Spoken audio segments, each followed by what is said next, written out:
Hello everybody, this is my presentation for a book review in the course Deep Reading in University College Maastricht.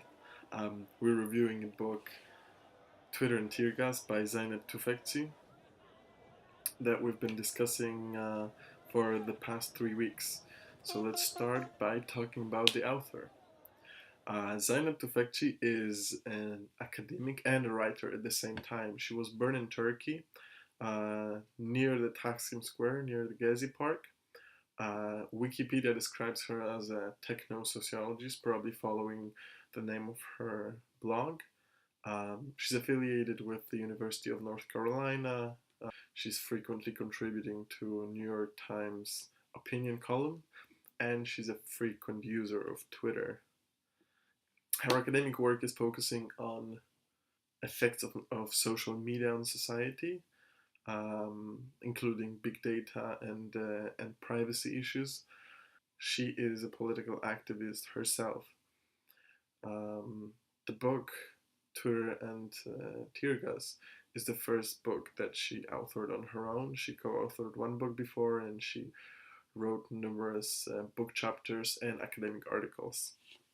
Twitter and Tear Gas is essentially an analysis of 21st century protests, and those modern protests such as Tahrir Square uprising are compared and contrasted with the protests from the past, such as March in Washington, organized by the human rights movement. And the main point of this analysis is examining how the newly arose digitally networked public sphere is affecting the organization and the trajectory of the modern protests, with this special emphasis on Twitter and Facebook, the most widely used social platforms. The way the book is structured loosely follows the trajectory of the protest, and this structure allows Tufekci to examine separately the positive and the negative sides of organizing, mobilizing the protests, and discussing politics on social media. At the beginning, social media have a very empowering role for the protesters and political activists. Um, Individuals break the barrier of collective ignorance and find each other online, form communities. From then on, they can organize and mobilize the protests, and this is the most prominent. This is where Twitter plays the most prominent role, because through the weak ties, the information travels quickly, which makes the protests grow rapidly and gather global attention rapidly. The disadvantage of using Facebook or Twitter to organize and mobilize protests becomes apparent later, in more mature stages of the protest, when the protesters try to engage in an interaction with the government or need to respond to the moves of the government. And Tufekci finds that they experience a tactical freeze, which means they are unable to adaptively shift their strategies in order to achieve their objectives. Um, they are unable to make decisions, and that is why they fall short in achieving their political objectives. To explain this, Tufekci uses a framework of signals and capacities. She explains that in the past, organizing a march or a rally with big number of people showing up was a signal of a very strong organization which is capable of a large logistical effort, and carrying out actions like this was a signal for capacity for social change. Nowadays, the mobilizing of people is much easier, and the numbers do not convey the same message of a strong institution. This is why, according to Tufekci, the protests of 21st century are not as effective as the protests of the past. Next question is who the book is for. And the first thing that I would like to mention here is that the book is published under Creative Commons license, which is why you can find it online for free.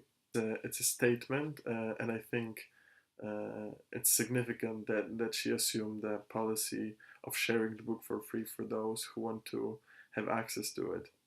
Tufekci says on her website that she wants to make it available for as many people as possible. This is why I would assess it is meant mainly for non-experts, but it is also interesting for the academics. The thing that I find interesting is that every time a new issue or a new problem is introduced, it starts with a vivid, graphical, almost personal story, be it the story of the author, the story from the protest, the story of the grandmother of the author, or a story of a young girl trying to find politically oriented people in her community and online. And this starting with a personal, dramatized narrative um, is a compositional principle of the book, in my opinion. I believe that this compositional principle also applies to the role that Tufekci assumes in the book. Um, what I mean by this is that she puts her personal experience as a starting point. Already in the preface, she makes a disclaimer: I observe it all not with a scholar's eye, but as a participant observer in these movements. I also try to feel the moment. And this is a very elegant way for her to draw the boundaries of her responsibility. So the book is an account of an engaged activist with an eye for detail and extensive scholarly experience. Network internalities. This is a very interesting term coined by Tufekci, which stands for the internal gains that the networks of people build up while they are working together for prolonged periods of time to overcome challenges. And she speculates that those network internalities is what makes the protest of the past more effective than the protest of the present. A very similar problem of coordinating large amounts of people in order to achieve a goal was pondered by General Stanley McChrystal. He was managing a joint special forces operations unit in Iraq, and it seems that even though the protesters and soldiers sound like opposite, they can face a similar situation. Both of them need to achieve a goal requiring coordination, and both of them have experienced a change in their environment. Everything we do is in a different context. More importantly, the force that I led was spread over more than 20 countries. And instead of being able to get all the key leaders for a decision together in a single room and look them in the eye and build their confidence and get trust from them, I'm now leading a force that's dispersed. And I've got to use other techniques. McChrystal needed to build network internalities in a completely new way. The first point of his plan was establishing a shared information space, something that protesters assumed almost automatically for the secrecy-driven organization was quite a difficult thing to convert to. Another important aspect underlined by McChrystal was an architecture of interpersonal links between units. The informal bonds naturally emerge in the small operational units, each group developing their own norms and symbols. Yet those in-group-out-group dynamics, as research shows, tend to weaken the bonds between the groups, which in turn weakens the unity of a collective as a whole. This is why McChrystal rewarded cross-unit problem solving and encouraged building interpersonal relationship across units via liaison programs. In a way, McChrystal engineered a network of interconnected teams where the connections were both formal and informal. A similar pattern can be observed in Tufekci's description of the human rights movement. It was a network of interconnected formal organizations that work together towards one goal.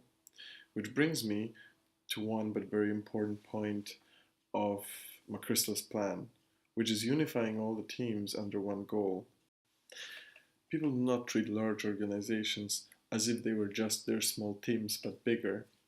Human mental capacity is too small for comprehension of the internal networks of bigger organizations. This is why we create organizational cultures, or what Tufekci calls imagined communities. Those organizational cultures are very closely related to the goal orientation of the group.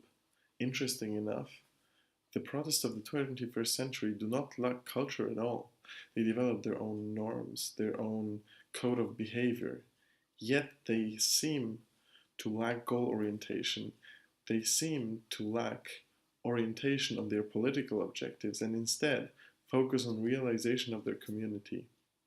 So it may be that the protests of 21st century lack the appropriate network structure of formal and informal ties. Or maybe the protesters do not have enough of goal orientation in order to drive the social change. But it may also be that all the protesters would need is an appropriate decision-making tool that will allow them to create sophisticated and effective strategies, but without choosing the representatives. The tool that would allow them to vote and pool opinions and then generate consensus and an effective strategy at the same time. Maybe this new tool is just a question of time and development of appropriate technology. Maybe this technology is already there. Tufekci already mentioned some examples in the epilogue. Thank you for watching. Have a great day.